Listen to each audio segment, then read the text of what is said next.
सभी साथियों को नमस्कार। आज की वीडियो में और मेरे चैनल में आप सबका हार्दिक स्वागत है। साथियों, आज की वीडियो बहुत खास वीडियो है। आज की वीडियो में हम चर्चा करेंगे कि विद्या प्रवेश स्कूल रेडीनेस का जो कार्यक्रम शैक्षिक सत्र 2024-25 में हमारे विद्यालयों में संचालित किया जाएगा वो किस प्रकार से किया जाएगा, उसकी प्रक्रिया क्या रहेगी। सभी साथियों से निवेदन है, वीडियो शुरू करने से पहले एक छोटी सी गुजारिश है कि अगर पहली बार मेरे चैनल पर मेरी वीडियो देख रहे हैं तो प्लीज़ एक बार चैनल को ज़रूर सब्सक्राइब कर दें। साथियों, 21 मार्च 2024 का राज्य परियोजना का जो पत्र आया था, उस पत्र के अनुसार हमारे समस्त प्राथमिक विद्यालयों में शैक्षिक सत्र 2024-25 में 1 अप्रैल से जो आरंभ हो रहा है, उसमें कोलोकेटेड आंगनबाड़ी और हमारे जितने भी प्राथमिक विद्यालय में कक्षा 1 में नव प्रवेशित बच्चे हैं, सबके साथ संयुक्त रूप से स्कूल रेडीनेस का कार्यक्रम संचालित किया जाना है। साथियों, अकादमिक वर्ष 2024-25 में कक्षा 1 व 2 में एनसीईआरटी की किताबों से शिक्षण कार्य आरंभ किया जा रहा है। अतः विद्या प्रवेश का जो कार्यक्रम है हमारे विद्यालयों में गत सत्र में भी संचालित किया गया था, उस कार्यक्रम को परिमार्जित किया गया है। शैक्षिक सत्र 2024-25 में स्कूल रेडनेस का कार्यक्रम हमारा 3 चरणों में संचालित किया जाएगा। पहला चरण है 1 अप्रैल से 15 अप्रैल तक। इस अवधि में साथियों कक्षा 1 में जो नवीन नामांकन है उसको किया जाएगा। नामांकन कराने के उपरांत अभिभावकों का उन्मुखीकरण भी किया जाएगा। दूसरा चरण हमारा 15 अप्रैल से अगस्त महीने के तृतीय सप्ताह तक संचालित किया जाएगा। इस अवधि में जो 12 सप्ताह का कार्यक्रम राज्य परियोजना कार्यालय के पत्र के साथ प्रेषित किया गया है, निर्धारित कैलेंडर के अनुसार शिक्षण का कार्य कक्षा 1 में किया जाएगा। साथियों, तीसरा चरण हमारा अगस्त महीने के अंतिम सप्ताह से आरंभ होकर के सितंबर के प्रथम सप्ताह तक चलेगा और इस अवधि में स्कूल रेडीनेस की जो गतिविधियां हमने 12 सप्ताह की कराई हैं, उसके पश्चात अभिभावकों के साथ द्वितीय बैठक का आयोजन किया जाएगा। अब इस कार्यक्रम को हम 3 चरणों में विभाजित करते हुए, 3 खंडों में विभाजित करते हुए खंडवार चर्चा करेंगे और पूरी प्रक्रिया को समझेंगे कि पहले चरण में हमारे शिक्षक के द्वारा, नोडल शिक्षक के द्वारा, प्रधान अध्यापक के द्वारा क्या क्या कार्य विद्यालयों में किया जाएगा। कार्यक्रम के प्रारंभ में जो हमारा पहला चरण है, प्रधान अध्यापक के सहयोग से जो हमारे विद्यालय में कक्षा 1 को पढ़ाने वाले नोडल शिक्षक हैं, वो कक्षा 1 में जितने भी हमारे नव प्रवेशित बच्चे हैं, उन समस्त बच्चों के अभिभावकों की बैठक आयोजित करेंगे और उस बैठक का जो उद्देश्य होगा, इस कार्यक्रम, स्कूल रेडीनेस कार्यक्रम या विद्या प्रवेश के कार्यक्रम से उन अभिभावकों के अंदर जागरूकता लाना है और इस कार्यक्रम की उपयोगिता के बारे में विस्तार से बताना है।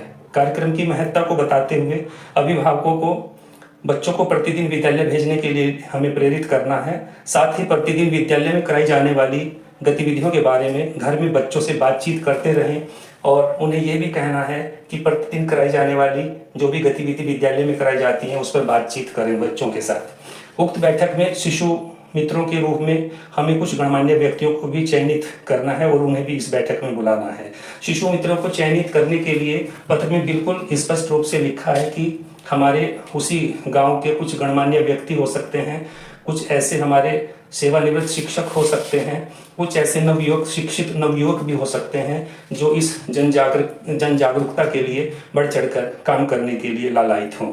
तो ऐसे व्यक्तियों को आप शिशु मित्र के रूप में चयनित करें और अपनी इस प्रथम बैठक में उन शिशु मित्रों को भी हमें अवश्य प्रतिभाग करने के लिए आमंत्रित करना है। इस प्रथम बैठक का एक अभिलेखीकरण भी हमें तैयार करना है।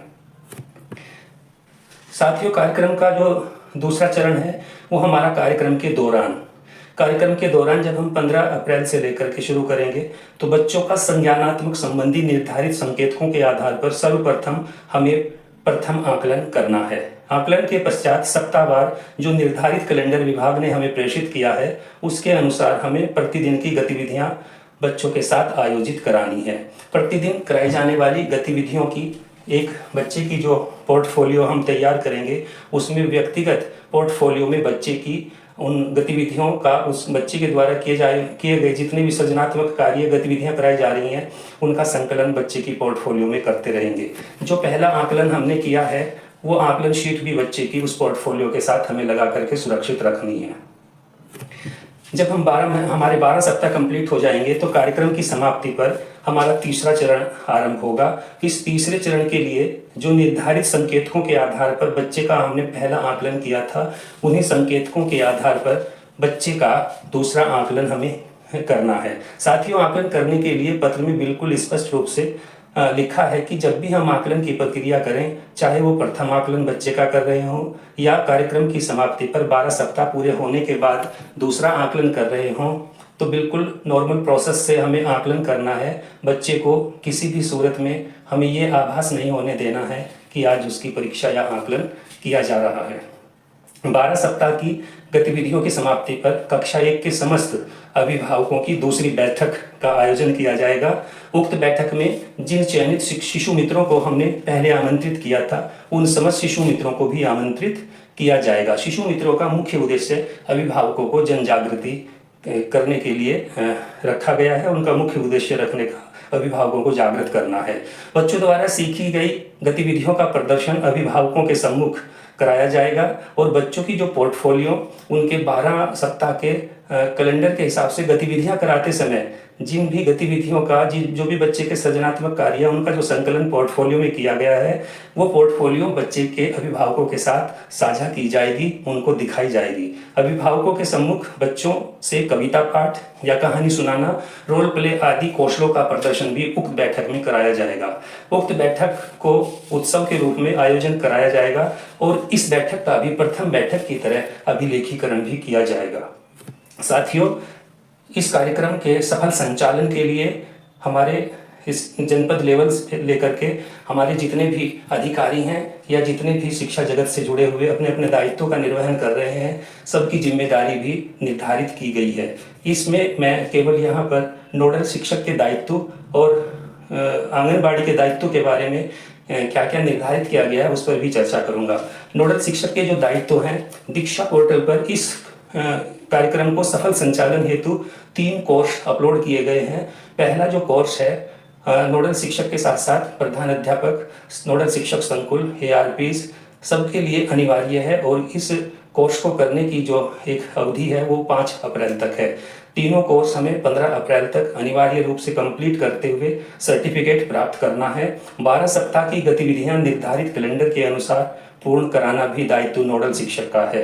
साथियों, गतिविधियों के अनुसार स्थानीय सामग्री से TLM का निर्माण करना भी नोडल शिक्षक के दायित्व में आता है। चूंकि हमारे विद्यालयों में स्कूल रेडीनेस का कार्यक्रम आंगनबाड़ी, जो हमारी कोलोकेटेड आंगनबाड़ी हैं, उनका और प्राथमिक के हमारे कक्षा 1 के बच्चों का एक संयुक्त कार्यक्रम है, इसलिए आंगनबाड़ी कार्यकर्त्री और सहायकों के दायित्व भी पत्र के अंदर निर्धारित किए गए हैं। साथियों, नोडल अध्यापक के साथ समन्वय स्थापित करते हुए अभिभावक बैठकों का आयोजन कराना और उसमें आंगनबाड़ी केंद्र के 5 से 6 वर्ष के जितने भी बच्चे हैं उनके अभिभावकों को सम्मिलित कराना और इसमें पूर्ण सहयोग करना हमारी आंगनबाड़ी कार्यकर्त्री और सहायिका के दायित्व निर्धारित किए गए हैं। साथियों, संयुक्त गतिविधियों के संचालन में क्योंकि जो हमारे कक्षा 1 के बच्चे हैं और हमारे आंगनबाड़ी कोलोकेटेड आंगनबाड़ी के 5 से 6 वर्ष के बच्चे हैं, उनको संयुक्त गतिविधियां कराते हुए नोडल अध्यापक को सहयोग करने के लिए भी आंगनबाड़ी कार्यकर्त्री का दायित्व निर्धारित किया गया है।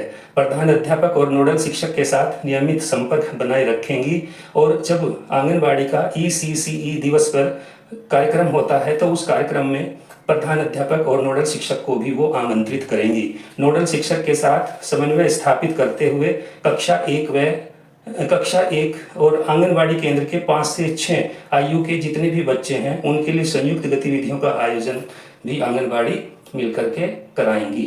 तो साथियों, ये पूरा कार्यक्रम था। मैं आशा करता हूँ कि आज की वीडियो आपको पसंद आई होगी। अगर मेरा प्रयास आप लोगों को अच्छा लगा तो प्लीज़ वीडियो को अधिक से अधिक शेयर करें।